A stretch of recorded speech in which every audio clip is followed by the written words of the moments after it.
A little while back, Monster Fight Club sent me all of this terrain for review. In this video, I review their Monster Scenery Bridges and Barricades pre-painted tabletop scenery set. My name is Jay, and you're watching Must Contain Minis. I do reviews and showcases of miniatures and miniature-related products. Now let's get into it. The box looks great. Now let's take a look at the other side.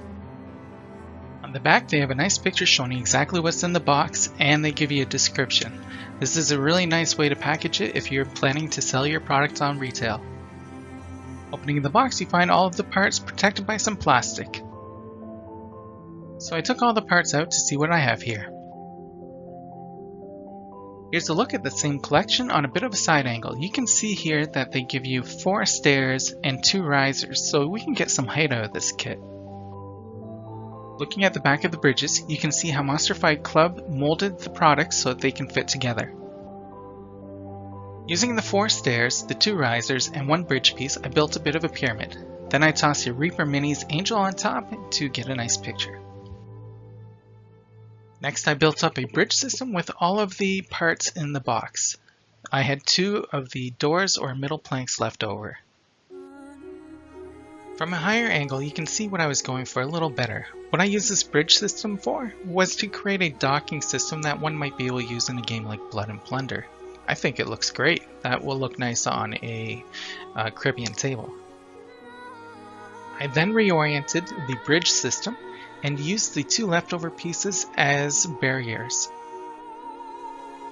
Next, I put some 28mm bolt action figures on the bridges to give a sense of scale.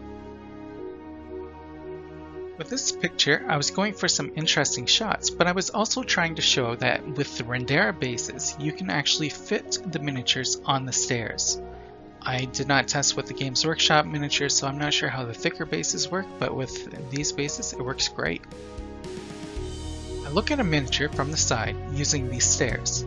Now, this terrain you're supposed to be able to put together with all of the other Monster Fight Club terrain, so I decided I was going to use it with the rock hills and see how it looks with the bridges and rock hills combined. And it works. The guys at Monster Fight Club have designed these kits so that they all interconnect together very well. To do this setup, what I did is I combined all of the parts from the Bridges and Barriers box set along with the Rocky Hills box set together, and they fit together so nicely and so well. We're going to take a look at a few more pictures of it. From the side, you can see that the bridges on their side make great looking barricades.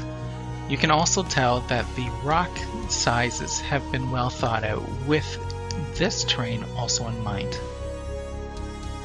Now it's time for some scale comparison images. Here we have the bolt action figures on the terrain. Now, if you want to see a review of the Rocky Hills, you can do so by clicking up here. Now, it's time to take a look at some Frostgrave miniatures in comparison to the terrain. So this is the type of coverage that you get on the tabletop with 2 combined kits from Monster Fight Club in their Monster Scenery line of products. As my final scale comparison image, I have an Age of Sigmar model beside the terrain set up as barricades. Now, this kit is fairly nice and fairly flexible. The bridges work very well as both barricades, as you can see in this image, and as bridges themselves. They feel very sturdy. I'm not too worried about them being wrecked when I transport them. They have a feeling of strength. Overall, it's a nice product, and I do thank Monster Fight Club for sending them to me along with the other terrain that they sent for a review. If you enjoyed this video, please like the video and subscribe to the channel. Don't forget, I also have an entire website called Must Contain Minis with posts of all kinds there. I follow many different miniature games, and I have tons of products, showcases, reviews, and even some battle reports. And on the odd time I cover some news too. So head on over there next, and thanks for watching. Until next time, happy gaming everyone.